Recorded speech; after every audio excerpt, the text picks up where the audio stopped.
কাল শুরু হচ্ছে বাংলাদেশ পাকিস্তান টেস্ট সিরিজ। এই মুহূর্তে মিরপুর শেরেবাংলা জাতীয় ক্রিকেট স্টেডিয়ামে আছেন রিপোর্টার সাব্বির মিথুন। দু দলের প্রস্তুতি সবশেষ খবর জানতে সরাসরি যাচ্ছি তার কাছে। সাব্বির, বছরের প্রথম টেস্ট খেলতে নামতে যাচ্ছে বাংলাদেশ এবং শুরুতে যে পরীক্ষাটা সেই পরীক্ষাটা ঘরের মাঠে পাকিস্তানের বিপক্ষে, এবং সেই টেস্টকে সামনে রেখে বাংলাদেশ সবশেষ যে প্রস্তুতি ছিল সেই প্রস্তুতি কিন্তু আজকে সকাল 10টা নাগাদ এই মিরপুরে শুরু করেছিল। এরপরে সংবাদ সম্মেলনে দলের অধিনায়ক এসে নিজেদের লক্ষ্যের কথা জানিয়েছেন যে দুজন ক্রিকেটারকে নিয়ে সবথেকে বেশি আলোচনা হচ্ছে তানজিদ তামিম এবং অমিত হাসান, তাদেরকে নিয়েও দলের যে একটা বড় প্রত্যাশা সেই কথাও জানিয়েছে। যদিও বা যেমনটা ধারণা করা হচ্ছে এই পিচ হয়তো পেস বান্ধব একটা পিচ হবে, হয়তো পেসাররা কিছুটা সুবিধা পাবে।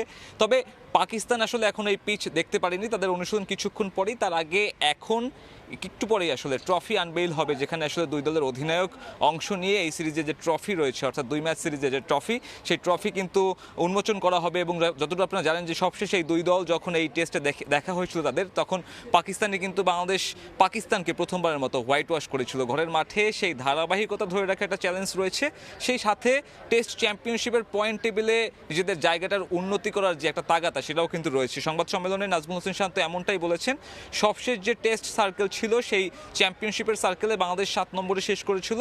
এবার সেখান থেকে আরেকটু উন্নতি করে যদি 4 কিংবা 3-এর মধ্যে শেষ করা যায়, তেমনটাই কিন্তু লক্ষ্য বাংলাদেশ দলের। এবং বাংলাদেশ দলের এই মুহূর্তে যেমনটা পেস অ্যাটাকটা রয়েছে এবং তার পাশাপাশি স্পিনাররাও ভালো করছেন, সব মিলিয়ে বাংলাদেশ কিন্তু আত্মবিশ্বাসী এই সিরিজ শুরুর আগে। তবে পাকিস্তানের এখনও প্রস্তুতি বাকি, তারা কিছুক্ষণ পরে এই হোম অফ ক্রিকেটে নিজেদের শেষবারের মতো সেই যে সেশনটা রয়েছে ট্রেনিং সেশন, সেই ট্রেনিং সেশনে ঝালিয়ে নেবেন এবং তারপরে আসলে তার গণমাধ্যমের মুখোমুখি হয়ে নিজেদের লক্ষ্যের কথা জানাবেন। যদিও বা পাকিস্তান দলের জন্য এই টেস্টটাই বছরের প্রথম একটা টেস্ট হতে চলেছে এবং দুই দলই আসলে খুব একটা ভালো অবস্থানে নেই।